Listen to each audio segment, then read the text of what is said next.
Craveable Podcast, episode 13, A Chat with Lance. 1, 2, 3,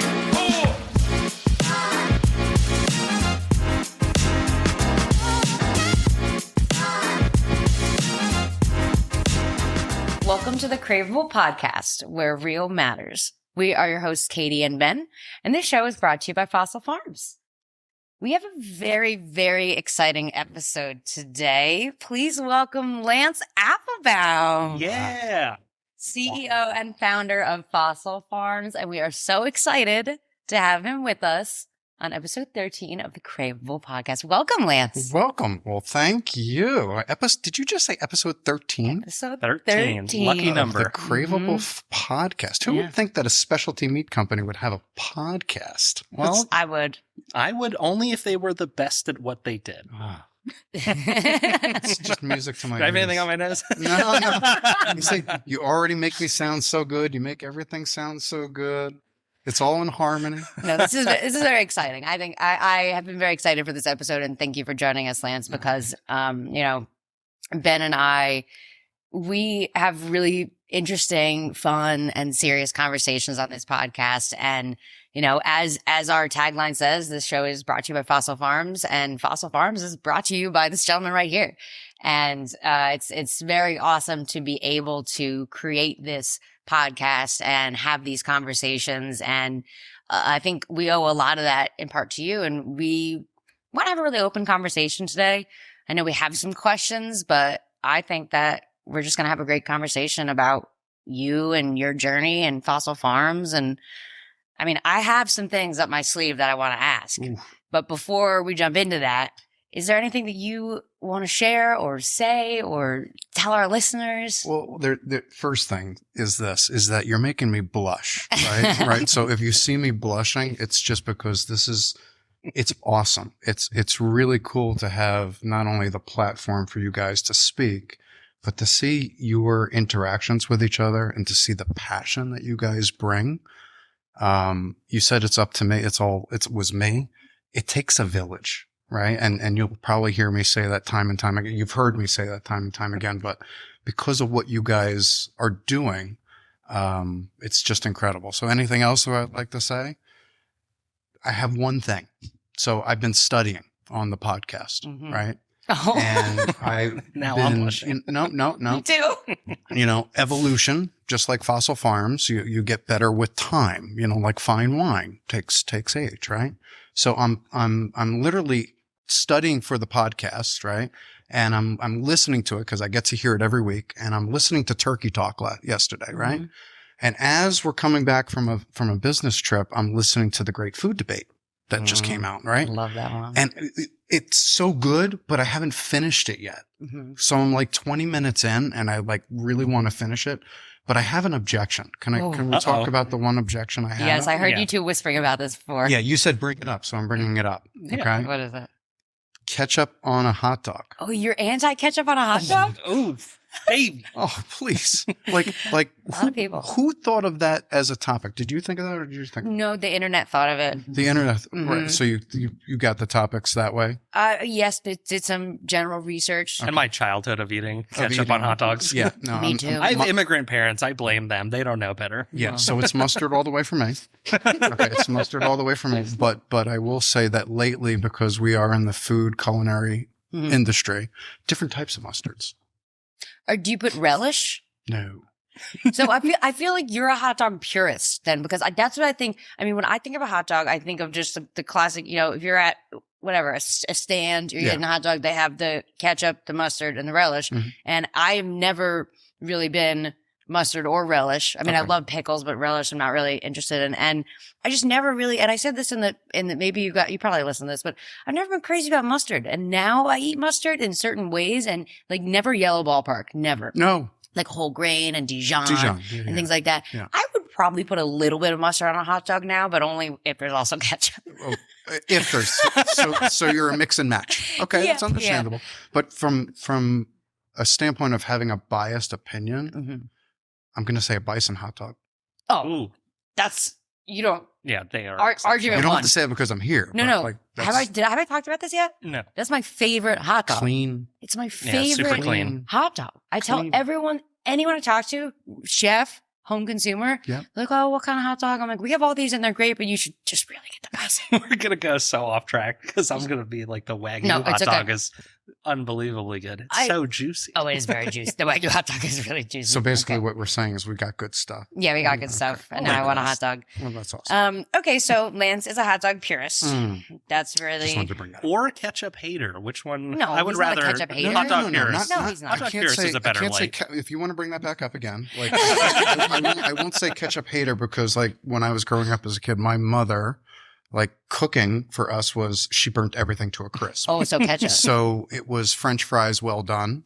And everybody that goes out to dinner with me knows I still order my French fries well done. Yeah. Thanks, Mom. You know. But you have to have the good ketchup. You have to have ketchup with a nice crispy fry. Yeah, So, 100%. Okay. Wait, one more though. Heinz or Hunt's household? ooh. I'm gonna go with the household. Yeah. Yeah, the Heinz, Yeah. right? Yeah. Yeah, Heinz, Yeah. yeah. I'm gonna It's go the with only option. Heinz. I'm gonna go with that. That was the right answer. Wait, what? Yeah. Okay, Anyway. so we're gonna dip into the topic here. Please. I brought up a lot of things, but Ben typed up like 3 of them. It's fine. So I want to hear. I'm not really going to go in sequence. This isn't really going to make sense, but this is a fun story that you've told me. I've heard of your time in what I'm about to describe Okay. several times, and there's a great story that you told me once. Now this is I forget the name of it, but it is let's call it the back in the day Best Buy that you worked at. What was the name of that? Nobody beats the whiz. Yeah, nobody beats the whiz, Yeah. right? So I want you to tell us a little bit about your time and experience there and how old you were when you worked there. And was that one of your first experiences that truly got you interested in business and maybe ownership? And how did that imprint upon you? Oh man, that's a great question. Thank you, Lance. So, Nobody Beats the Whiz, for those of you that remember it, was the place to go for all of your electronic needs. And I was young. I was 17 years old at the time. I loved my job. I loved talking with people. And So you worked there. I worked there. Okay. I loved the job. I loved interacting with people. And growing up as a kid, my father and my mother always owned their own business, and I always wanted to work with them, right? Mm-hmm. But they said, you got to go out and get your own experience. You know, that's what you got to do. And Nobody Beats the Whiz was a place where I went and I learned how to interact with people. But from there, it was more like, I can do this, and I could do it differently. And it was there where I got my first interaction with management, where you were interacting at the time, and it was just a busy, busy Saturday. And I wanted to escalate. I wanted to get higher up in the chain. And I was a young kid right out of high school. I was still in high school at the time. And right when I graduated high school, I wanted to become a manager. And one of my managers came to me and said, do you want to be a manager, huh? You want to be a manager? I said, yeah. He's like, why do you want to be a manager? I said, I can work good with people. I really think that, you know, I can do it. I can help increase sales and people coming in, and, you know, I just have this different vision of doing things differently. And he's like, okay. He's like, I'm going to give you a chance. All right. I'm going to give you a chance. I'm going to give you maybe 1 or 2 chances. And I said, great. I was so excited. So I was a sales manager in this location, and it was a busy, busy Saturday. And every single Saturday they had meetings where you round up the troops, right? So you had to rally the troops, and we rallied up the troops. And I conducted this meeting, and my manager was giving me the hand, like, okay, you're doing great. It's like, oh, doing great. We're doing really good. And all of a sudden, throughout the day, it was a busy, busy day. And if you've ever been, have you guys ever been to a Best Buy? Mm-hmm. Yeah. Okay. Well, that's like the new age. Nobody Beats the Whiz. And back then they would want you to sell accessories with a sale. They would want you to sell an extended warranty. They would want you to get them on their credit card, you know, at the time. And if you got all these things, it was really good because as a salesperson, you made really high commissions. So I did very well at that point in time. But it was this busy Saturday where I had a salesperson that was having a really hard job closing a sale. And I walked over to him and I was making sure that my manager saw. I made sure that he was seeing that I was doing a good job. And I was going back and forth through the office and trying to get a credit app filled out. And all of a sudden we were walking toward the end of the store and my manager was walking with me. And the salesperson was to the right of me. And we were walking and I said, "Hey, did you see that last sale? I got it. I got everything. I got the warranty. I got the accessories. I got this. I got that." He goes, "Okay. Okay. Got it. And that was it. Right. And then about 15 minutes later over the loudspeaker, I hear my name being called to the office. I'm, yes. So I go to the office and he says, "Close the door." Oh, no. I know what this is the He's story. like, "Close the door." And I said, "Oh, okay." I said, what's up?" He's like, "You don't want to fail on the first day, do you?" And I said, "What do you mean? What do you mean fail? Like we're doing great here. This is everything, right?" He's like, "Lance, I know, but it's not about you anymore." I'm like, what are you talking about? He's like, "When you were walking before, you said I. It's not about you anymore." I said, "What are you talking about?" "It's we. It's not about I, it's about we. I know you did a good job. When your team does a good job, I know you're doing a good job. Do you understand me? Do you get it? I don't want to fail you the first day." And I looked down and I'm like, got it. I loved learning that lesson.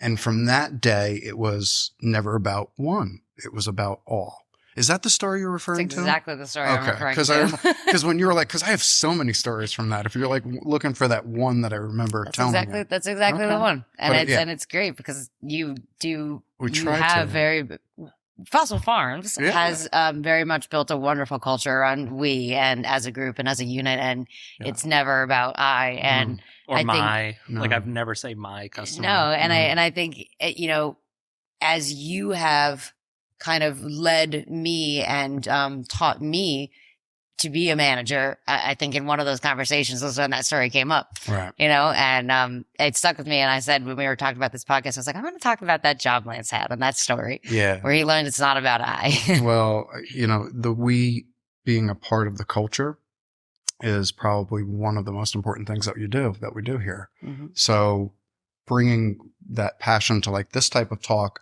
or any type of talk, I get a lot of smiles. You might see me walking around the hallway sometimes and there's things going on because like we put out fires, right? Oh yeah. But there's more smiles than there are any type of frowns or anything, because hearing everybody on the phone and seeing what you guys are doing and seeing even what the production crew does for this type of podcast, for this type of platform, so what we might think is small, but we're mighty. And it's, I appreciate the compliment. Mm-hmm. And like I said, there's probably a lot of blushing that's going to happen or going on. So On all three of all our three. faces.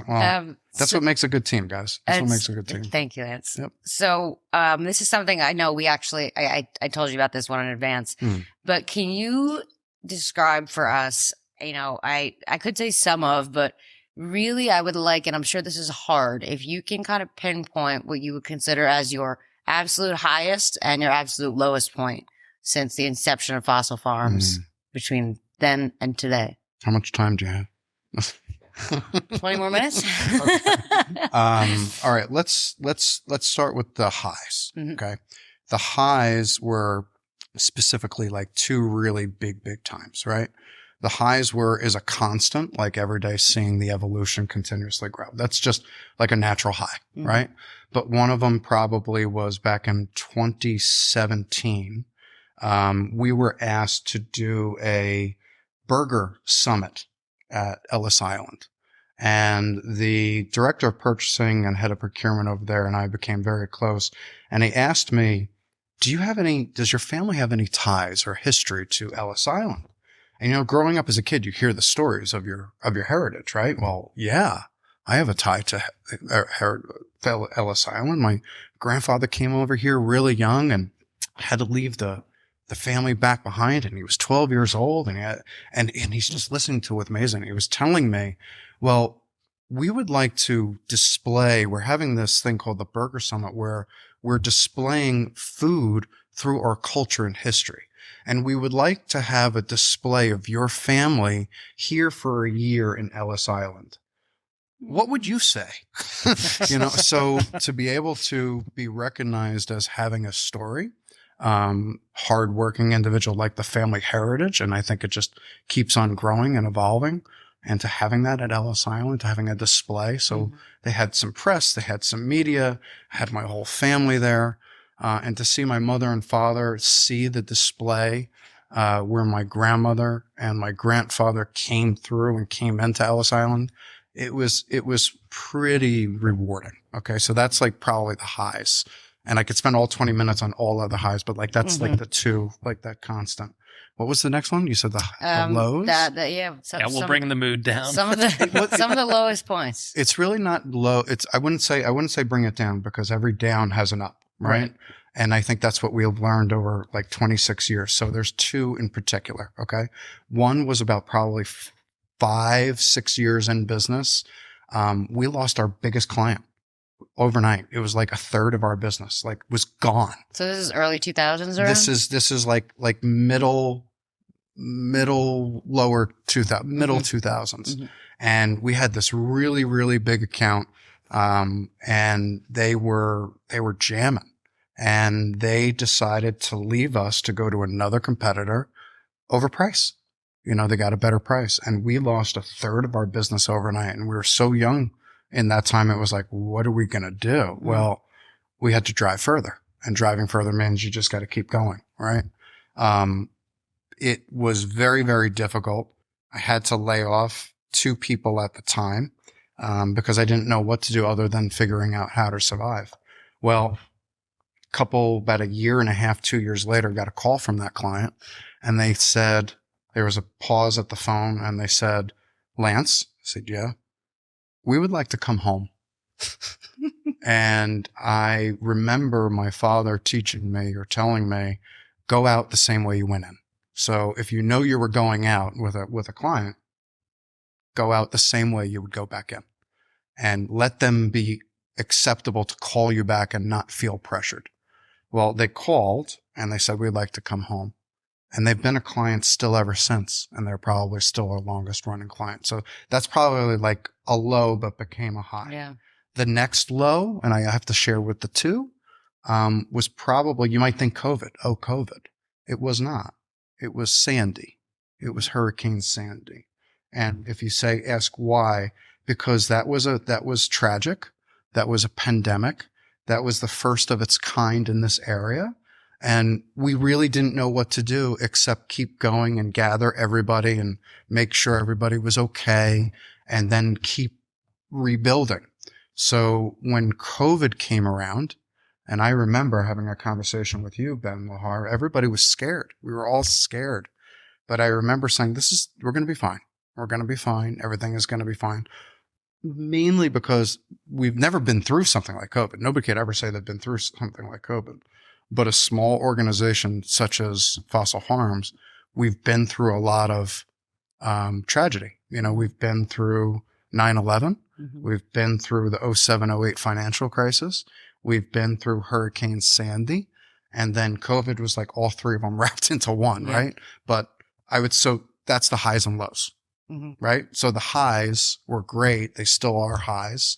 The lows were really low, but they turned into a high. Because we're sitting strengthened us and teaching moments and experience. Yes. Ben, I've been kind of hogging the questions. Did you have anything you wanted to ask with Lance? No, you have the list in front of you. So it's a small list. I put mine on that We're going to list. see if they get to the whole list, though. I'm here for filler material. I want you to 2. lead this one. Okay, so I know that, we've Ben and I have already discussed in early episodes Fossil Farms as a company, its inception, how it started. Right. I'll let Ben after this ask about maybe the thing that you said was infamous and I said is famous and not infamous. But I have a question, and I'm calling this FFFP. I'm so loving all of this. I'm just saying. And so the FFFP is the Fossil Farms Future Plan. And so my question on this is, what do you see in the future for Fossil Farms? What evolutions do you see? What adaptations? What do you see for the future of natural meat? What would you like to see? anything on Yeah. FFFP. Well, That's a big, that's big that's question. a big, That's why big it has question. an acronym. The FFFP. Mhm. I like that. That's a first of its kind Fossil too. Farms Future Plan. Well, we have a podcast. I never thought we would have a podcast, changing with the times, but Craveable let's Podcast. talk about like the big overall plans. It's still from the same thing from day one. We don't want to be the biggest. We just want to be the best. And we're going to consistently evolve over what time is. What would I like to see more of, right? It's incredible now to say that people want to know where their food comes from, right? They are asking more and more questions. And now the questions are getting more and more genuine, right? And they're not only asking questions, they're asking follow-ups to those questions, and they want that. And we've always been a part of that transparency. We've always been a part of that. Like, we were waving the flag before everybody else was. And, my brother and I, when we started this, and it's been really hard. Like, people said, you don't need to tell everything like that. Like, it's just food. It's not just food. It's really not. Yeah. Because like, you are what you eat, right? You are what you eat. So what would I like to see? I would like to see more and more, not only people, but companies getting back into that locale type of need, want, and desire, right? And it can be really explored and consumed into other parts of the country and other parts of the world. When we go to food shows, we just came back from a food show, and we went to this food show, and we got to display the brand new retail line. It was awesome, right? It was so clean. It was so very easy to see, and everybody was coming by, and it was the same thing. I was like, wow, this is not a bombardment, but I still get asked the same question time and time again. Isn't everything around you, everything that you see, isn't this all like competition to you? I'm like, no, it's really not, because we all have to eat. Like, we have a growing population and we need to eat, right?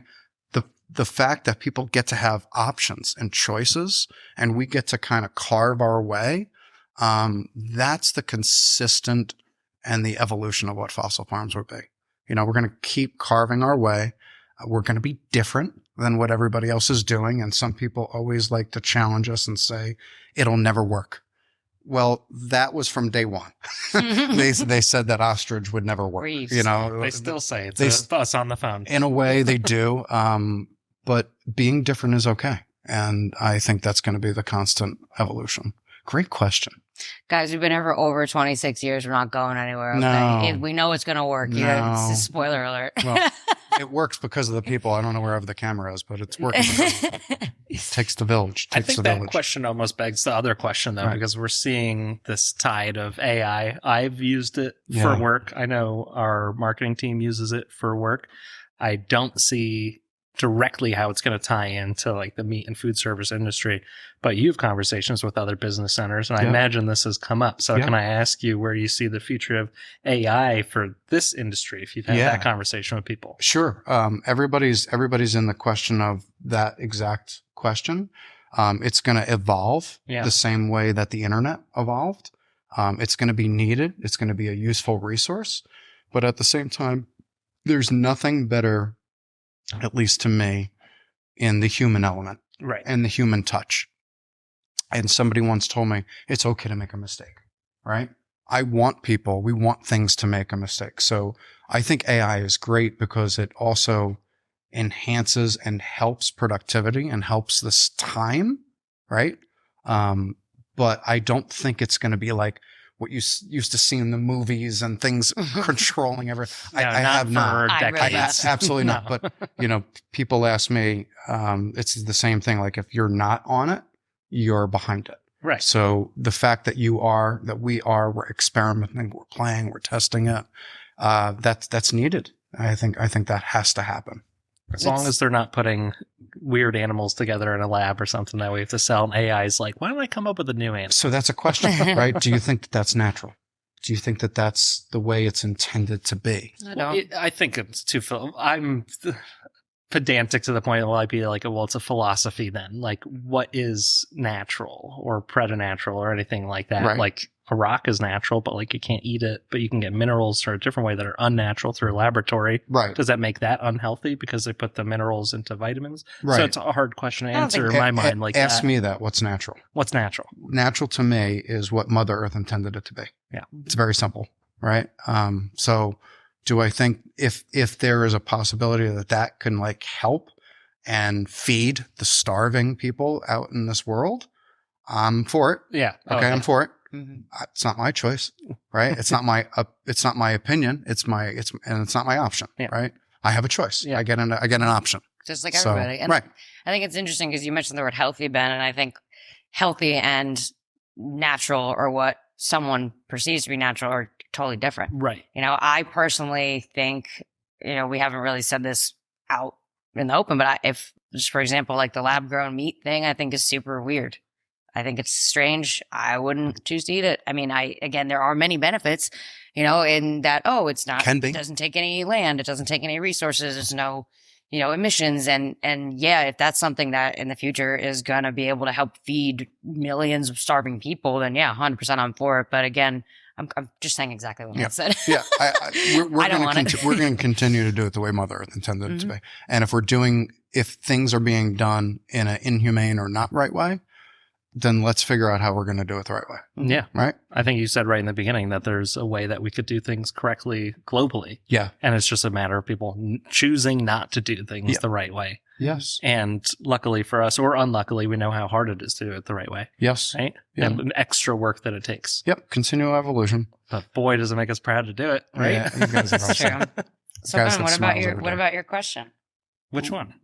I'll ask Ben's question. You're going to ask Ben's question. Yeah. So I wrote this weeks ago, We've or talked- days ago, so I forgot. weeks Sorry. ago. We've talked about We had a lot going on. the famous trip to Colorado. Yeah. You're probably sick of talking about it after 26 years.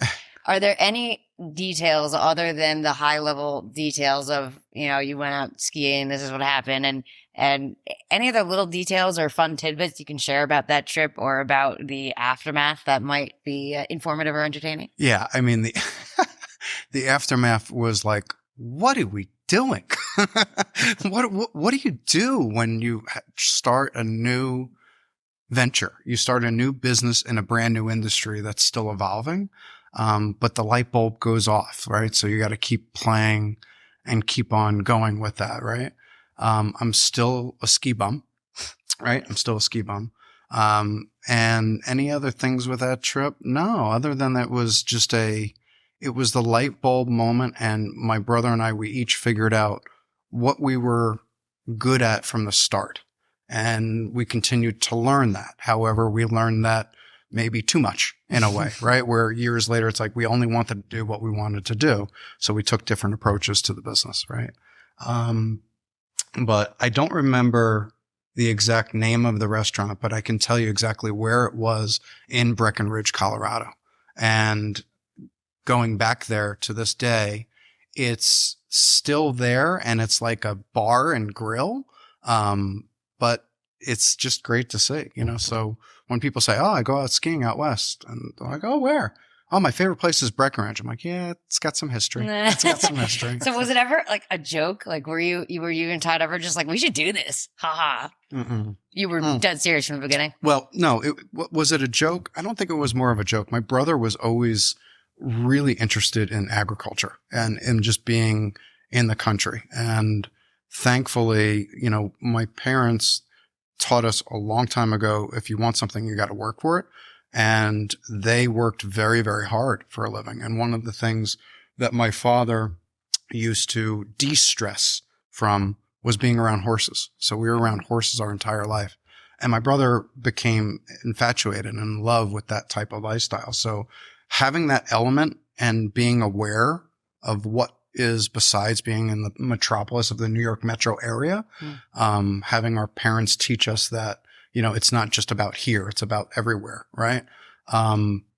That would probably be like one of the biggest things if it's answering some of that question, right? Like he had that vision of, like alternative, like, and when people used to call us, we're in the alternative industry, today it's plant-based, right? Yeah, right. I still consider that we're in the alternative specialty, type of market. Yeah. So I know that your father, and correct me if I'm wrong, I believe your grandfather as well, were in the jewelry business, right? My father and my grandfather were in the jewelry business. Correct. So you always kind of knew you wanted to be in business, probably when you're in business. Your parents said, go out, go make your own way. Was it always meat? Was it always food? Was it always game meat? That's a great question. No, I actually wanted to take over my father's business. Like I was going to go into the jewelry business. And I think I said before a while ago, like working at Nobody Beats the Wiz, I wanted to go work for my father, in his business. And he said, you got to learn somewhere else. Then you can come to me. Then you can come in my business. And there was a short period of time where I did go to work for my father in his business. And it wasn't around meat, and there was be no way that we would even think about meat. But I knew that I wanted to be in business, and the jewelry industry, at that time was changing and evolving. It was changing and evolving from my father's industry. My father was, an entrepreneur, and he created something in the jewelry industry that was not being done before, almost like fossil That points. sounds familiar to me. Right? So, right, very similar, right? Carving your way. He was in the diamond restyling business, and that was popular in the 90s and the 80s and 90s, where you would go to a mall, go to a jewelry store, and it was like a diamond restyling event, like remount your diamonds while you wait. And they would go into different cities every single day. He would have teams of people going into different cities every night with a big line of jewelry. But what was happening was they were getting held up at gunpoint. They would be going out to their car at night, and they would be held up at gunpoint. So my father's company had to hire security to do all of that and to really be security conscious. And for a very short period of time, when I wanted to take over the business, my father said, "You're not taking over anything. You could buy it, and, cause I'm going to have to figure out a way to retire." Yeah. And I'm like, "Well, what does that mean?" He's like, "I don't know what that means. We'll figure that out. But, we'll have to liquidate, I'll have to liquidate half of it and you'll buy a small part and build it up. And I don't know. We'll figure that out." But it was being in the jewelry industry and that security consciousness. I got a scare one time being in that jewelry industry. And, they say timing is everything, right? Timing is everything. And timing was everything with this because it was a very short period of time. I was working with my father's company. I almost got held up in Valley Stream, New York. I was a little scared. I was young, very young. And I went into my father's office and I said, "I don't know if I want to do this." And he looked right at me and he said, "Lance, don't do this. There's millions of other things and opportunities out there. Figure it out." And here we are. Right. So like you never know when it comes from an idea. And I don't know if you knew that story. I don't know if you guys have known that story. I didn't know that. I every day. But it's just from sheer, I don't want to say, maybe a little bit of luck, right? Maybe a little bit of luck. But my grandfather always used to say, and I say it to this day, there's something in my office that you guys see all the time. And it says, the harder you work, the luckier you get. Mm-hmm. So to answer that, that's a great question. Thank you. That's really, whose question was that? Was that Katie or? I don't remember. That was good. Was that? I was going to take that for that. That was. Talk about not getting the questions in advance. I think that was. I think it was me too. That was good. Yeah, we both of us. I have a habit of sometimes going on in the question, and like good, answering. Because I wouldn't have said, "Did you ever work in the jewelry business? And what are some fun stories you can share? And do you think everything happens for a reason?" I mean, how do you can't go from that. Well, from jewelry to food, from jewelry to great quality meat, right? Yeah. There you go. But I think that's, we were planning for this episode and, I kind of said, I'm imagining this being a conversation and, thinking back to some of the conversations we've had over the last 6.5+ years and just thinking about the things I know about the inception of this business and your life, frankly. And I was like, I wonder this and I wonder this. And I would like for Lance to expand upon this. And so I think this has been a very informative and candid and really enlightening conversation, in my opinion. 6 years, you said. And I know that. 6.5. 5 years for you. Doesn't feel like it. Crazy, right? It doesn't. Can I say this? And I know I've said it to you before, but I'll say it on air, so it's for the record. Thank you. Thank you. Thank you. Now we're definitely all blushing. Thank you for even Stacy and TJ. TJ's the newest member, right? Cheers to that. Yes. But Production team, you rule. everybody, it's just incredible what everybody is able to accomplish. And it's there's the blushing. That will go that. I'm sure it's humbling. And what's crazy to say is that we've got one more episode after this, guys. And then season 1 is a wrap. Season 1 over. And we should remind them that if you want to see us blush, because apparently this isn't knowledge to everybody, we do show this podcast On YouTube, right? On YouTube. The YouTube So you channel. can see our shining faces. You can watch my hair get shorter when I get a haircut. Time out. And then I'm it'll grow. jealous because you have it. Okay. Oh, For now, I'm going to grow it out again for you, Lance. Don't worry. Until it's, No, unmanageable. Don't do that. Well, listen, you awesome Crave crew. Thank you for tuning in. Lance, Awesome. thank you for joining us. Thank you for having me. Absolutely. Yeah. Please remember to like and subscribe. And hopefully in post, they put some funny things in here, making fun of the things I say that are not accurate. And anyway, thanks for listening, guys. Have a great Thanks rest so of the much. day. 3, 2,